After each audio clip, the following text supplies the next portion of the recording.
Dr. Eline Kieft is the founder of the Way of the Wild Soul, where she uses embodied spirituality to help people heal and to empower them. To do this, Eline draws on her years of research in the field of anthropology at Coventry and Roehampton University, where she spent much time exploring movement medicine. So I'm really pleased to have you here again today, Eline. I'm really looking forward to this presentation. I'm going to stop sharing this presentation and hand over to you, and turn the microphone off and turn the camera off, and I'm here to support you in any way as we go through. So thank you very much. You're welcome, and thank you for having me. It's a bit strange now. I'm looking at my computer with a few PDFs that Lee is going to share in a minute, and I see circles with initials of everyone who is here. So even though we are connecting through this two-dimensional virtual reality, just take a moment to feel that we are part of a community here. We are part of a community that is interested in the intangible, but also to bring that into concrete manifest reality. So how do we do community? So my background weaves together dance from a very young age. I've been dancing with the natural world. As a young student, I studied anthropology and different ways of being in relationship with spirit, with the unseen, with nature, with the ancestors. And then in my PhD, I blended these worlds together. So I did study a shamanic form of dance, which was developed in the UK, but which draws on lots of different cultures, and which is in itself a form of activism. So there's a sense of working on self and on society at the same time. So before I continue, Lee, would you put up the first of the images, which is called 5 Dimensions of Awareness?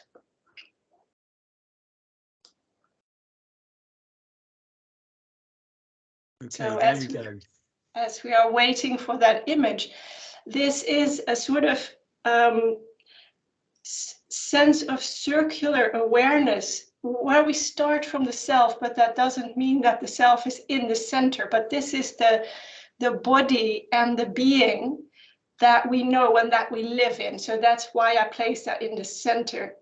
So then the second dimension of awareness is other. So who are you relating with? And that can be a person, but it can also be an animal or a tree, for example. Someone you are in relationship with. Then community is a group of beings that we are in relationship with. And again, that can be the human community as well as the other than human community, which in a way also very much includes nature. So if I talk about community, I do talk about who we meet in the village, in the pub, in the university, wherever we have community, but also our community with the sea creatures, or the winged creatures who fly in the sky, or the community of rivers. So there's a sense of community with other than human.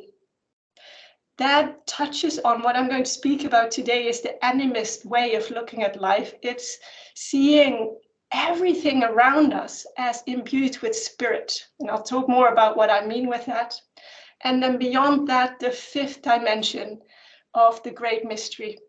Some people like to call it the universe, the source, the divine, whatever word for that unknowable vastness that, in my understanding and not understanding, is all around us.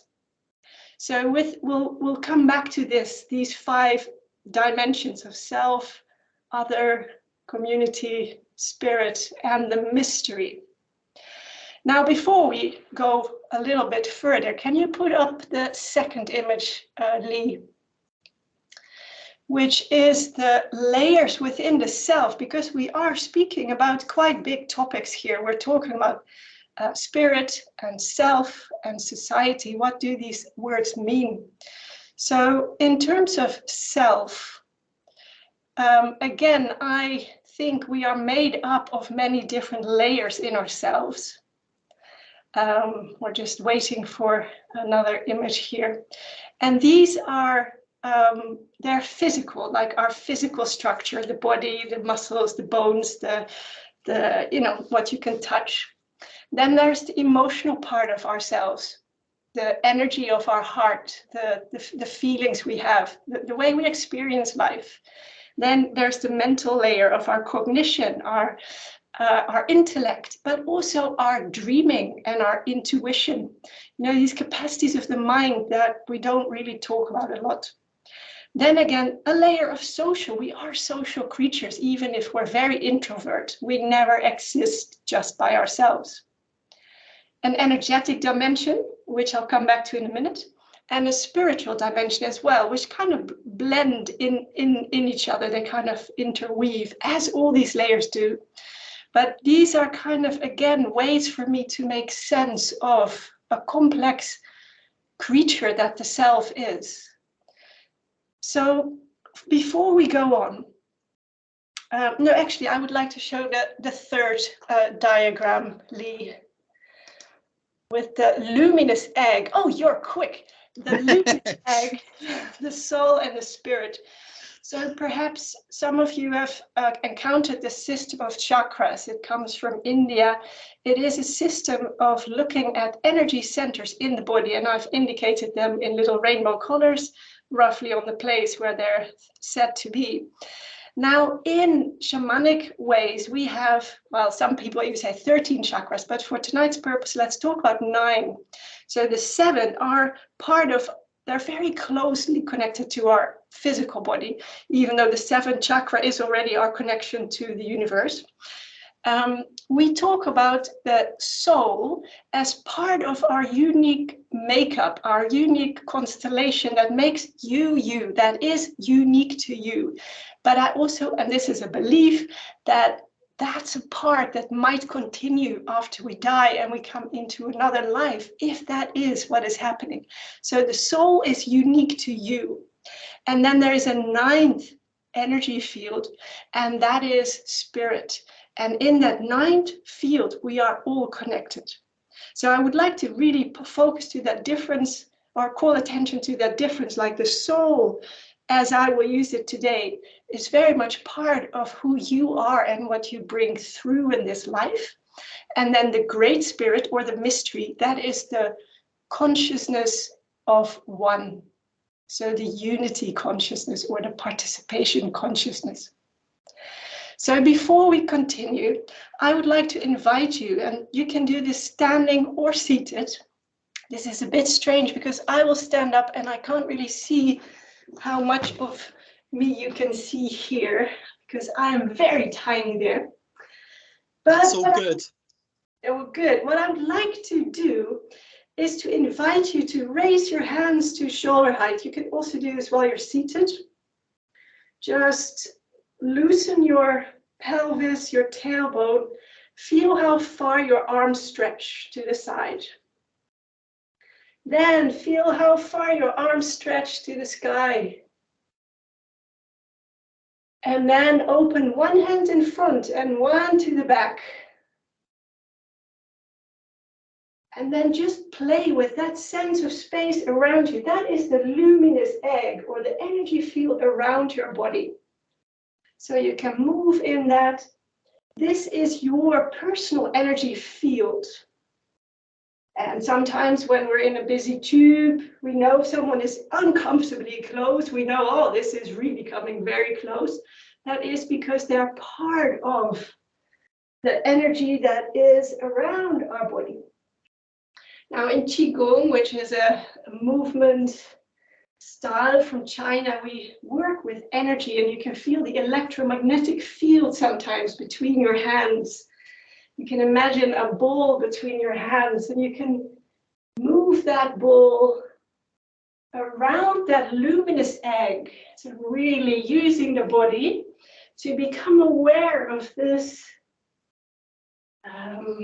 sphere, this egg around you.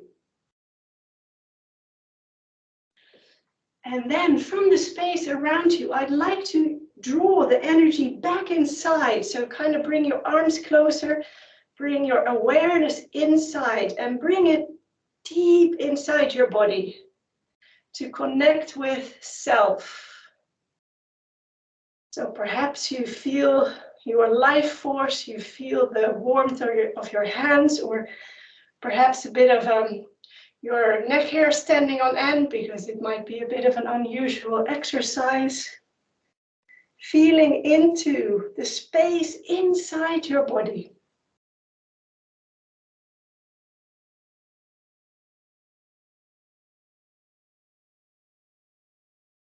And then again, let it flow out, your awareness out, lifting your eyes, making a movement with your hands, and filling the space around your body again. You can do that with movement or with your eyes closed or seated, however you like. So your awareness is in a circle around the body. And again, we're bringing it inside. You can slow it down, you can close your eyes. And outside again. So it's kind of a muscle we're training of coming in and going out. And this time we're going out further. We are in our imagination connecting to the communities we are part of, the circles that you are part of. So it can be still in movement, you don't have to be static. So, for example, your family, the people you study or work with, people you live with, that is all community. And then also imagine a community of plants and trees. Maybe there's a park or a garden by your house. And imagine you are in community, in oneness with these trees that perhaps have blossoms on the branches right now. Daffodils or bluebells, perhaps. The community of nature. And now connect with the intangible dimension of that. So perhaps the life force, not so much the form of the daffodil, but the life force. Not so much the form of the tree, but the sap rising. Sense of stretching to the sky. Rooting down in the earth. And then as we are tree creatures here, from that awareness, reach out your branches of your imagination or your fingers and see if you can connect to or imagine your connection with the whole universe.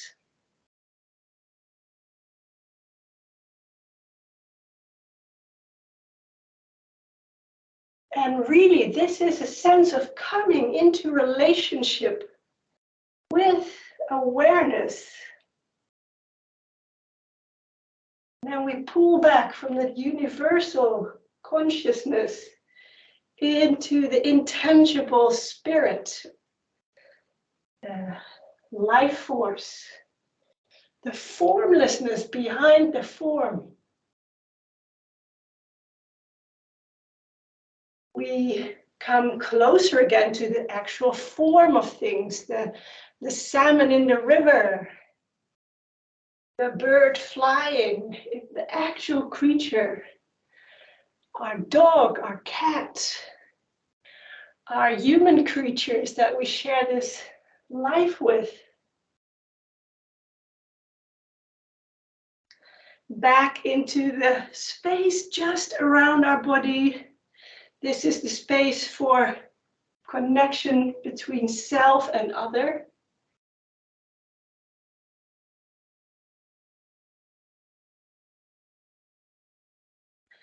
And coming to rest in your sense of self. So perhaps you feel your sense of self somewhere located in your body. Might it be on your belly, on your heart? Might your sense of self be on your head, like the crown? Might your sense of self be in your feet, like there is in many hunter-gatherer cultures? The connection of self is through the feet, feeling the earth. I am here. I'm present. Self in relation to these different dimensions. So whatever you did, if you were standing and moving, or sitting and moving, or sitting quietly and meditating, make a transition back to what we did before without breaking that awareness of these different dimensions.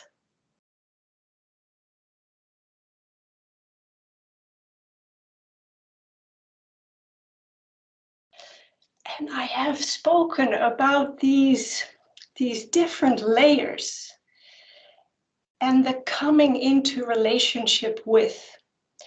And that in some versions is called animism. In other theories, it's called panpsychism.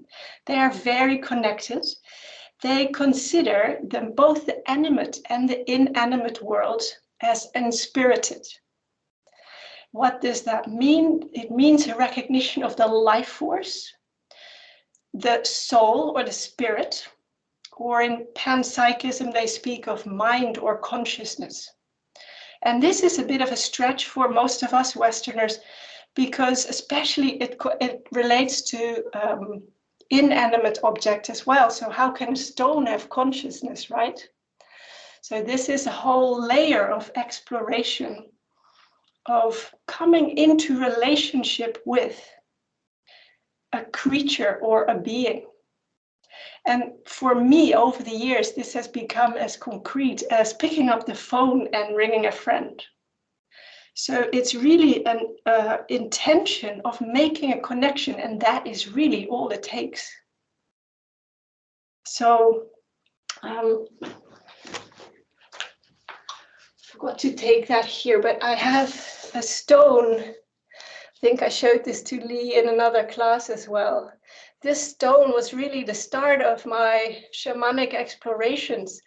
And a whole morning, I worked with this stone first in a Goethean dialogue, which is zooming in on the stone as a whole, and then zooming in on the small details, so the colors and the lines and the little imperfections and the little stones within the stone, and then zooming out again. And then later in the day, we were going to make a journey to the spirit of the stone. And so that is a development of this relationship, a development of this inquiry. And you're like, oh, but this stone, it doesn't have a mouth, it doesn't have a brain, how can I relate to it? Well, in the animist or panpsychist way of looking at the world or perceiving the world, this is called participation consciousness. It works through resonance, it works through energetic fields. Maybe you've heard of Akashic fields or holographic fields or holograms. So there is an energetic resonance that we as human beings can tune into. Even though the stone has a very different anatomical makeup, it still has its energy. So we don't go into the why. I'm probably not the best person to ask because I'm not very scientifically oriented. I'm really into the experience of things and picking up the phone to call the stone, for example. So that's a little bit about the information field. I forgot to mention the morphic fields. The Rupert Sheldrake morphic fields also works with resonance. So this participation consciousness, it is about active relationship, and that I can't underline enough. It's about how you would treat a friend. So You say, hello, my name is. That's when you meet the friend, you're not friends yet. Can I hang out with you? Is it okay? I can sit on your branches or put my foot in your stream. You know, there's a kind of inquiry, and we learn to listen with the body to the answer. And again, how can the tree say, no, rather not? I need some me time today. I don't want to hang out with any people, go away. But you will know. That is what I call calibrating the body.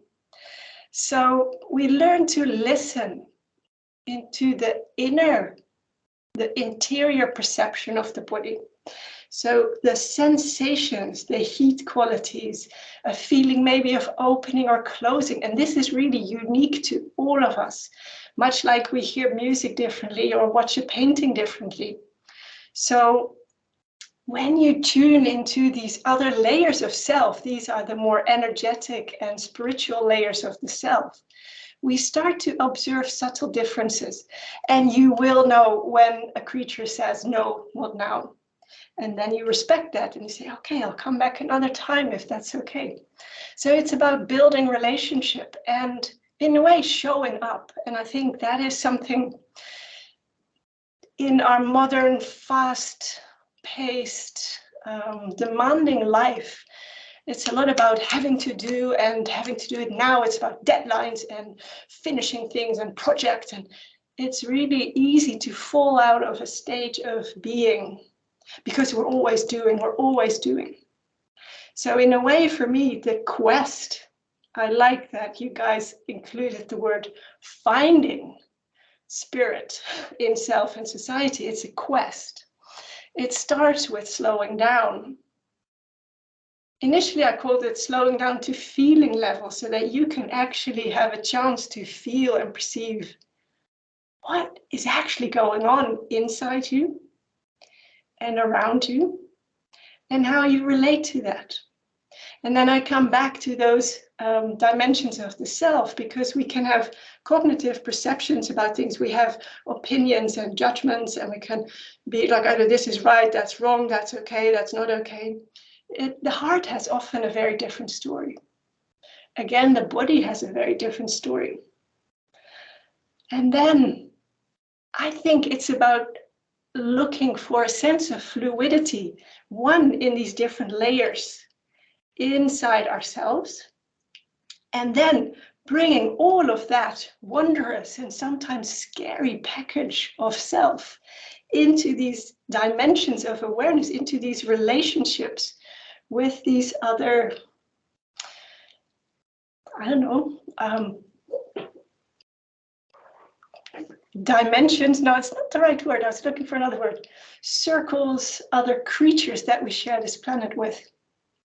So I'm just going to have a pause here to wonder if I should say a little bit more about spirit, because it is a slightly unusual and sometimes uncomfortable word for people, like the word soul as well. So imagine if we look at the four elements, for example, water, fire, air, and earth. We know these as physical substances. We know a candle flame or a fire in the fireplace. When we turn on the tap, there's water. When it's stormy, you know, there's wind and air. And the earth is the ground on which we are, but also the physicality of our body. So those are physical expressions of those elements. Then you have metaphorical qualities about them. So we often use, oh, I'm a bit of an airhead today, or English is not my first language. I'm thinking of other. Oh, she's really. I'm on fire, for example. I'm on fire, or I feel really dense and slow today. I mean, I know there are better expressions than that. Forgive me for not having prepared those better. But we speak about the metaphorical qualities of the elements. We have the elements inside us as well, like the fire is our body temperature. It's compared to our saliva and also our blood, our fluids. It's the water in our body. Like I mentioned, the bones and the physicality, the muscles is the earth of the body, and the breath is our air. So that's physical, metaphorical, and inside ourselves. So these are already three quite tangible, not tangible, you can't touch the metaphors, but they are, we understand them, right? So one step further would be to think, what would be the archetype of fire or the archetype of water? And perhaps the word archetype is a bit more easily understood than spirit, but I think they are very closely connected. So if you think of the archetype of fire, what does that mean to you? Well, that's something that warms. It's something that gives light. Sometimes it's so hot that it burns. Sometimes it's about transformation. Everything burns down to ashes. You know, so there's a lot of aspects of fire that are all part of the archetype, or perhaps the spirit of fire. And again, that is if we start to come into relationship with these elements or these energetic dimensions or spirit dimensions of these elements, it's never the same to have a shower again, for example. So every time I have a shower, I turn the tap off at the end. I said, thank you, water. Thank you, fire. I'm not so one for cold showers, so I always thank the fire that it's a hot shower this day. Switching on the ignition of the car, in a way, it's an act of switching on the fire as well. Eating the food that has come from the land and that nourishes your body. Thank you, earth. Thank you for feeding me. So it becomes, again, a real concrete relationship in all these dimensions. Oh man, this is such a rich topic. Sorry. And it's really weird because I still only see the kind of circles with all your initials. So I have no idea if this is resonating with any of you guys. Thank you, Lee. Yeah, so I think one of the most important points I would like to make for tonight is this sense, you know, the infinity sign, when you have the figure of 8. And for me, it's never, we're doing ecology now and the person is left behind. Or we're doing inner work and the rest of the world doesn't exist, you know? So for me, everything exists in this coming in and going out. There is an ongoing relationship that forms us, and in turn that helps us form what is around us as well. I see another person coming. Hello. That is very nice.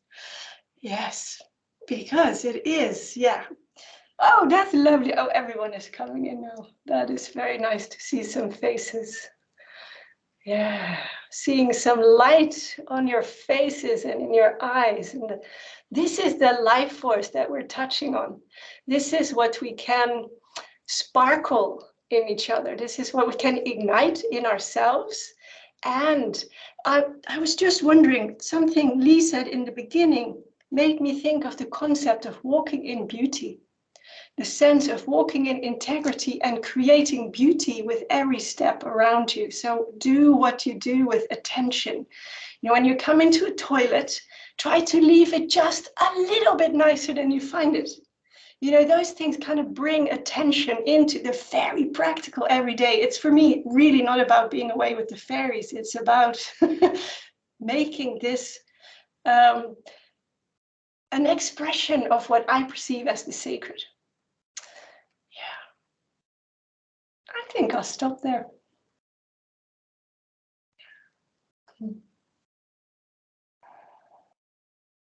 Beautiful. Beautiful. Am I coming through? Is that on? Yay, it is on. Eline, thank you ever so much. Really beautiful. And apologies to everyone. I made a judgment error and I really should have turned the cameras on earlier or allowed people to do that. I'm learning. I've got my learner plates on, and that's part of this wondrous journey, is to learn. So I'm really pleased we've got the energy and we're able to see each other and share that at the end. Some really beautiful points there. And I'm so glad you did talk about spirit. One of the things I got from that, Eline, and I will sort of start off by throwing in some thoughts and questions, and perhaps as I'm doing that, other people will have questions that they want to share and ask you. And I know you've been a good friend to the university over the years, so I know you're more than happy to handle any question that comes your way. For me, what you were describing was a more sacred way of being in the world. And I'm sort of curious, for perhaps for many of us, what do you see as the things that might get in the way in this life of living that sort of sacred way of being? What are the things that perhaps block us? And therefore, from that, how can we perhaps get a more sacred way of being? Oh yeah, let's just discuss that in a few minutes. I did this last night with Mick with big questions. No, I think one of the things I already mentioned is that we are living in a very fast world. We're in a world where everything had to be finished yesterday. We're in a world where we have a lot of exposure to sounds, to technology, and to lots of news that is far from our sphere of influence. And I heard a few weeks ago, and I can't remember who it was, but a very beautiful analogy about our nervous system, that in the olden days, when we had saber-toothed tigers to fight, or a bit later when there were the barbarian hordes outside of our gates to kind of come and, I don't know, take our water or take our food, there was a physical response of stress in the body. There is danger, and there's my response to it. But the strange thing is that the nervous system doesn't make a difference between this immediate threat in our actual concrete environment right now and the things we hear that are thousands of miles away from us. So there is a sort of bombardment of danger signals, I think, in our world. And it's not to say that we should turn off the news, because of course it's very important to know what's going on in the world. But at the same time, I think we need a counterweight of resetting the nervous system on a regular basis. And that we can do very simply by breathing. We can do with simple movements for the spine, because if you move the spine in combination with conscious breathing, there is a reset to the parasympathetic nervous system. Really takes 5 minutes. But I also think we are allowed to not be on all the time. And in a way, I feel there's a sense of permission that I think we can help encourage each other to give to ourselves. We don't have to be on all the time. It's okay to be unavailable for half a day, or not check your emails on the weekend.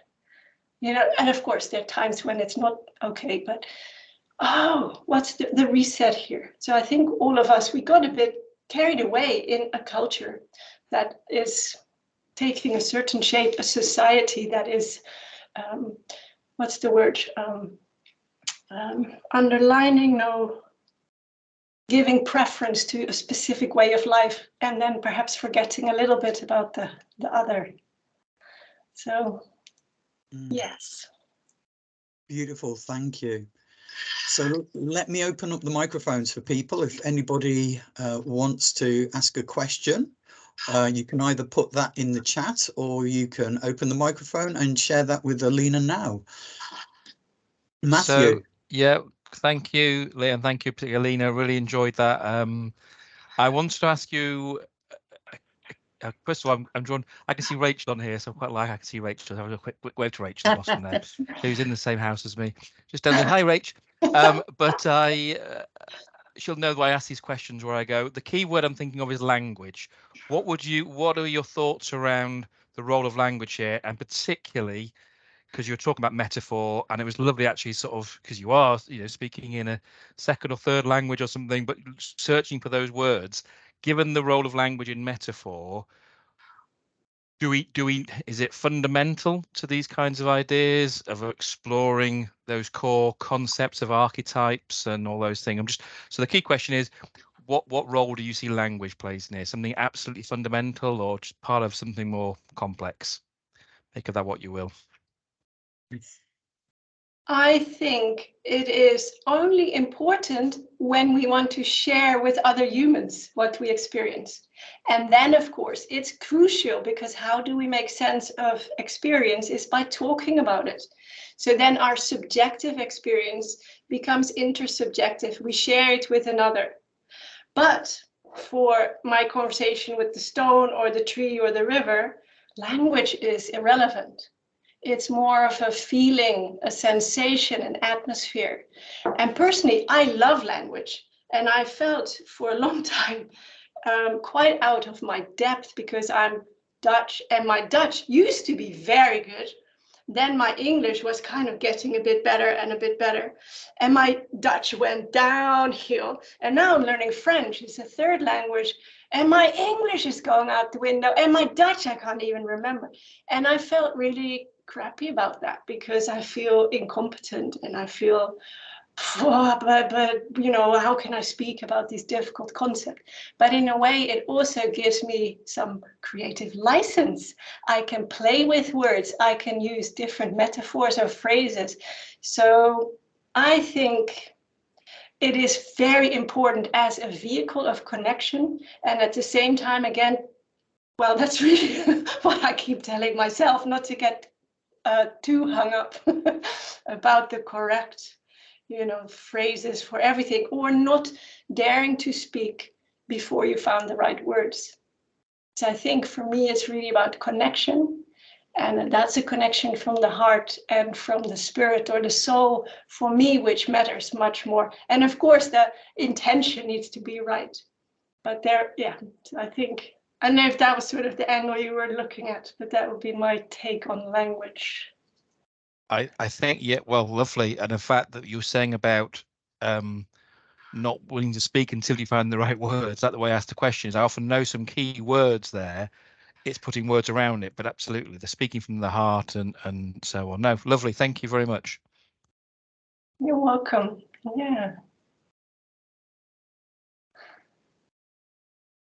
Yeah, and then there's the language of sound as well, and the language of color, and the language of creative expression. You know, there's so many ways in which we can make a connection together. You know, this, yeah, to think a bit out of the box, or a bit more poetically or creatively.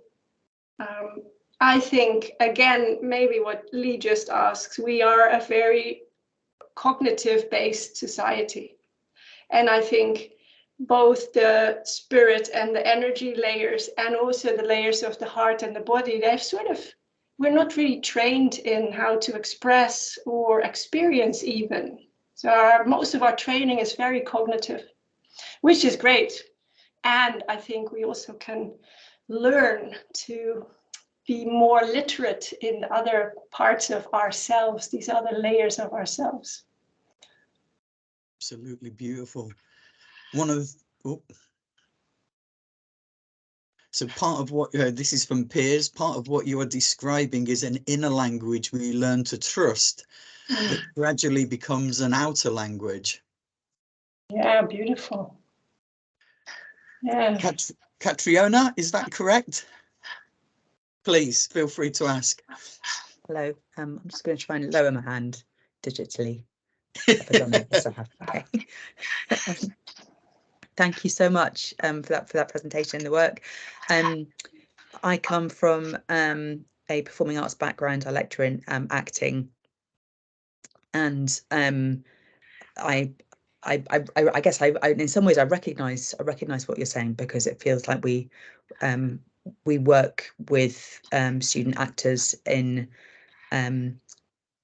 some similar ways. You know, we work physically, we work with a sense of self, we work trying to bring people into the present tense. So I guess my kind of question, or the thing I'd quite like you to address, and I feel a bit mischievous kind of saying this, is the question of utility, because when I work with movement and I work with some of the ideas that seem to be similar to the ideas you're working with, although I want to kind of, I think there's really important distinctions, which I guess is kind of what I'm trying to get to. I'm doing that with the view of creating something there's an outcome, and the process, and we're always balancing process and production, process and outcome, and we throw focus onto process, and we create certain sort of values, almost rituals around rehearsal rooms and practice, but it's always it's always with an eye with outcome. So I guess the mischievous question is, how should we wrangle that sense of everything in being pursuit of outcome? What is this for? Because I kind of think as soon as again, and in creative practices, there's this sense that as soon as you kind of focus on what it's for, you lose the thing, like the souffle kind of loses its air. But is that just a mental game? I'm really reluctant to kind of hold what you're saying and say, oh, well, it can make us so much more efficient at work.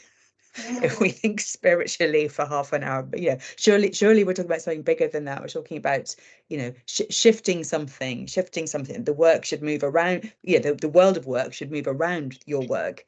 But anyway, I've just thrown a bunch of muddle at you. How do we address, I guess, the concept of application or utility is the question. Sure. Well, of course, I recognize that in academic structures, there is always the working towards the output, the dissertation or the degree or whatever. So in that sense, I see it as a kind of like in a way, a bit of a tunnel vision, because in this case, the students, they are guided towards that common goal. At the same time, I would advocate for all of the learning curricula to have at least, say, 1/10. That would be a very good amount to start with. I think 1/10 of the time within the curriculum where the students have space to not perform, or to work with the body without having to have a mark on it, or to do self-care practices that kind of reset the nervous system, what I was speaking about. And I know it's a big ask because there's so much for all the students to get through, and so much of the curriculum is already cut because it's 3 years or 4 years. But I think one of the most poignant examples I've worked a few years with medical students at Plymouth University. And it was one of their core modules that was, it was happening every year. That I think they had 1/5 of their curriculum was decided. So they had, I think, 20 different themes they could work with, if it was poetry or this or that. And I worked with developing your own art of living toolkit. So this was optional, and the people who were attracted to that, they came to me as a tutor, and we worked together for a year, and it was in terms of journaling and diary reflections and poetry. We did nature explorations. We went out into the wilds on Dartmoor to sit by the stream, be in the stream, be with the fire, then reflect on it. How does that help them become better doctors? The process itself didn't, but there was a sense of exploring their own humanity, which all of them were in the end always really grateful for. So I also did work around death and dying and vulnerability, and that I would do role play to sit by. So one of them would be the patient in bed who had to be fed and couldn't move their legs. So to kind of shift role. So now you're not the doctor running around on a schedule, you're actually the patient receiving the care. You can't feed yourself. Your colleague has to feed you. It's in a way senseless. Does it again make them a better doctor? No, but they did get a different perspective on their own vulnerability and on that of their patients. So I don't know, I think out of the box as educators. How can you help the students going through your program to give a more all-round sense of themselves as whatever their profession will be later? It's kind of be creative with finding tools and techniques to let them explore that and help them guide through that. Yeah, just one in terms of utility. I think it's so good for stress release. I think most of us, our stress levels are way skyrocketing high. It's like out of, so for our own health and well-being, to take 5 or 10 minutes every 2 hours to breathe and relax, to have a cup of tea and not check your phone, but actually stare out the window and think what the clouds are doing now. You know, and then come back with more efficiency, with, you know, more hopefully positivity, or right, I'm going to finish now because then I can get out for a walk sooner, or, you know, whatever it is that keeps your spirit going. Beautiful question, thank you. Romy, I noticed earlier your hand went up. I don't know whether Eline's answered what you wanted to ask or whether you still want to ask. Hello, and thank you very, very much. I really enjoyed the talk.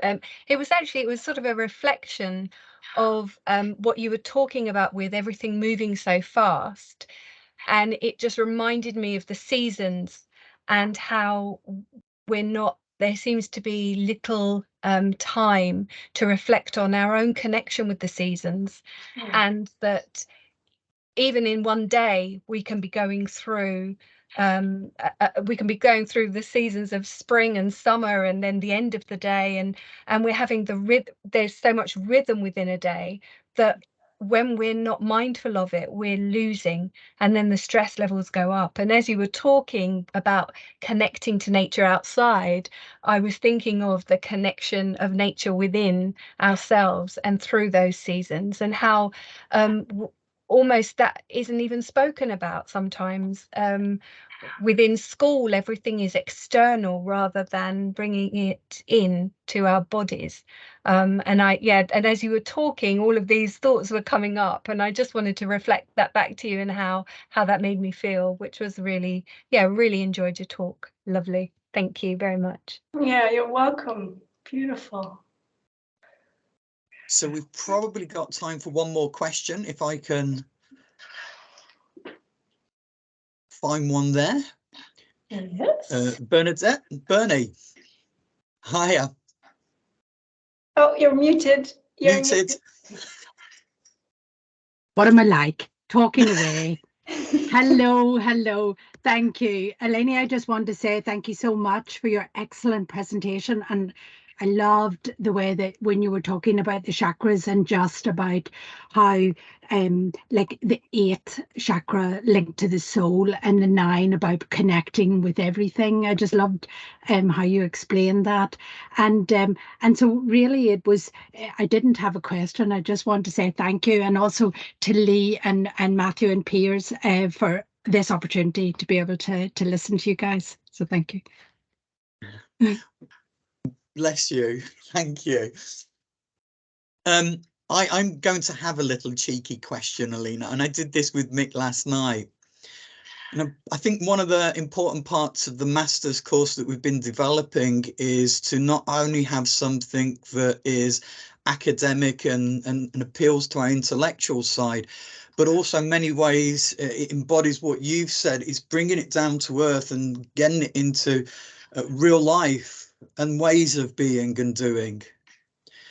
If we'd been moved today, if there's people out there that have been moved by what you've shown us and shared with us, and yet this is something that might be quite a different experience for some people, what would you suggest as your perhaps number one way to start to turn this into a very practical way of being in the world, in a way in which we can live our lives, so to speak? What might be those initial first steps that we could take to deepen this?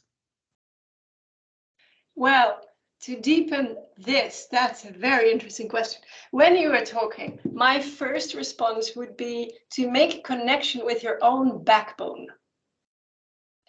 And that was really one of the most revolutionary invitations I received in my dance training. So again, was it Romy, you talked about the external and the internal. A lot of our attention is pulled away. So there is an energetic sense of us going out of ourselves because we're making a connection to a TV or to a person or to our shopping or whatever. So to rest back in your backbone, you can try it now even, to kind of sit up and feel the backbone as your own support. Like you have a hand in your back, your backbone is actually holding you up anatomically a lot of the time. So to kind of lean back into that, and then to try and relate from that place. So rather than be pulled away from yourself or try and merge with someone else, which it's easy to do, to kind of always stay with that sense of, yeah, it was a vertical alignment or the center of your own circle or whatever words speak to you. And in shamanism, they speak of the hollow bone, becoming a hollow bone. It is, in a way, it's kind of clearing our ego mind so that other information can come through and can come out. So if we are away from all the doing, what is our identity? How am I perceived? How should I behave? Is my hair okay? Have I got the right shoes for this meeting? Just come back to that sense of support of the earth underneath you and your own backbone. And then dare to relax in your own center. And then from that place, see what happens in dialogue, see what happens in conversations, see how that helps you listen differently, observe differently, maybe be less reactive or less defensive, or whatever patterns you know about yourself, kind of connecting with that sense of the hollow bone. I think that would be one thing I could share as a practical, invitation. Eline, thank you. That is truly beautiful. Perhaps we so often think about grounding, but you've reminded us there that we need to also find the center of our space. So thank you. It's always a pleasure to see you. It's always a pleasure to listen to what you've got to say. Thank you ever so much for sharing that. I look forward to seeing you in the not too distant future. Thank you everyone that's attended tonight. There are old friends and new friends alike.